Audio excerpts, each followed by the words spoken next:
Hello, ladies and gentlemen.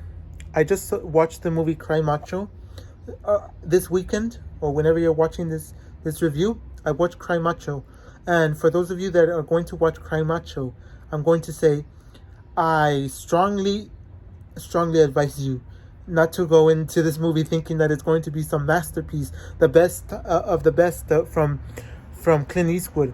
I have to say this is one of the most boring, dull movies I have ever seen this year. This is one of the worst movies I've seen from Clint Eastwood. I like the previous movies he had, like Richard Jewell was a pretty okay movie. I liked The Mule. It was a pretty interesting movie. Then he had The Sniper, which wasn't that great, but I'm not going to say it was horrendous. It wasn't that great of a movie. I don't know how true this movie was. Uh, American Sniper. But the movie that I do remember that I really, really wish I could get in Blu-ray or somehow find it is Gran Torino.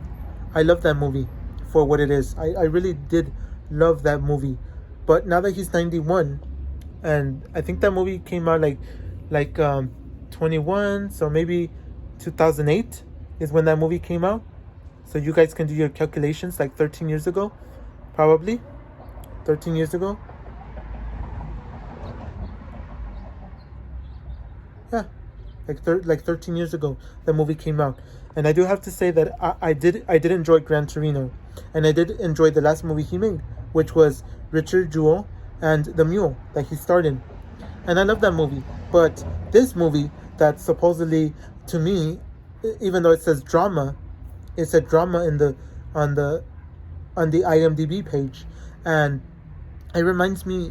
I mean, it kind of reminded me like of uh, like of a movie that Liam Neeson does, and he did that one last road trip movie that he did, Liam Neeson, which was The Marksman, and that movie was way better than this movie. Like if you thought The Marksman was horrible, this movie is worse. Cry Macho, and that's the thing. I did enjoy The Marksman for what it was. Like it wasn't one of the greatest movies out there, but it was at least a decent movie. But this one had only. I thought it was gonna be action because I heard people saying, "Oh, he gets in a fight. He gets in a fight."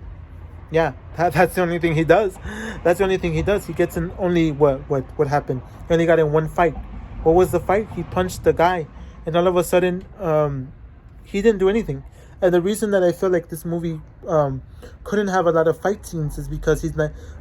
We know that Clint Eastwood is 91 years old, and what are you gonna do at 91 years old? You can barely move, and you could tell during the movie that he couldn't move. He could barely stand up. He could barely move, and I feel like this movie wanted to do a lot more than it could, because this movie seemed like it was going to be The Marksman.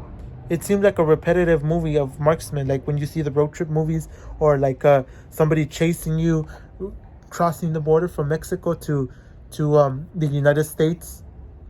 And I seen it. I saw that with the movie. Uh, what was the other one? Sicario.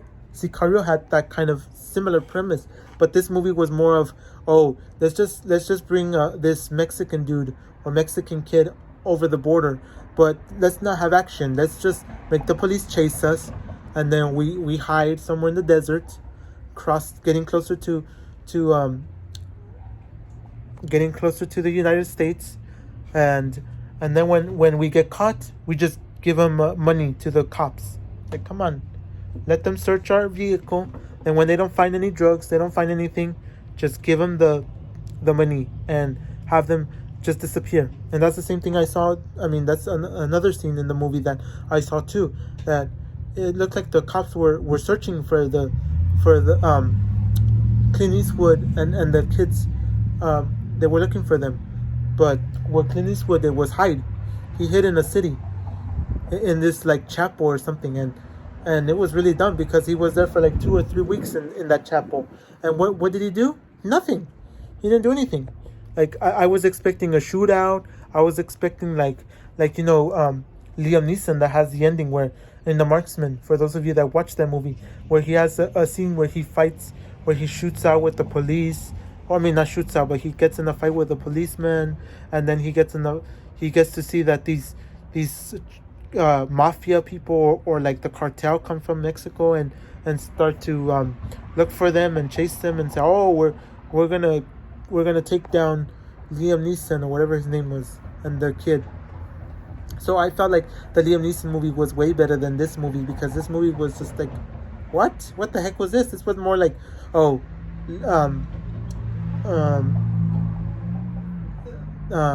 Clint Eastwood just going against his just getting in love with this lady, and then just bringing the kid over, finding the kid in a cockfight, and then bringing the kid to the U.S. But there was no action. There was not really anything that was like interesting. Everything was just dull and boring. Like have like a real life scene where you just get in a car and just drive and do nothing. It's like you're watching a soap opera instead. It's not like an action movie or some sort of movie that was worth it. So I feel like this movie, well, I give it a 0 if I could. If I could give it a 0, I would give this movie a 0, or I would give this movie a 1. So that's what I think of this movie. This movie left me with like a feeling like, what the heck did I just watch? What is this movie about? So that's what I have to say about this movie. I was expecting a lot more. I was expecting like a shootout, a fight, or some sort of thing. But the only thing that happened was that, oh, the city people, the Mexican people, were the one that fought against the villains. And then there was a scene where the rooster fought. The rooster did the action for Clint Eastwood. Like, there was not really any action, and you expect a lot more from Clint Eastwood. That he has like $375 million, and then he didn't do anything. Especially that this movie says that it was like $40,000 to $50,000 to make, and so far it's garnered like 5 million, like 30 million, like 40-50 million. It was to make this movie, and he only made like 5 million back. So this was a whole disaster. And I do agree with the people that said this movie sucked, and I do agree. It was one of the worst movies I've seen so far this year. So that's all I have to say, ladies and gentlemen. This was one of the worst movies I've seen. I give it a 0 if I could, or a 1. Just to be generous, I give it a 1 or a 2. Nothing really enticed me in this movie. Nothing made me feel like he did anything, like action, anything meaningful. This was just more of a movie that he just created in the last minute, and that was it. So that's about it, ladies and gentlemen. Thank you guys for watching, and as always, I'll catch you guys in another spectacular review.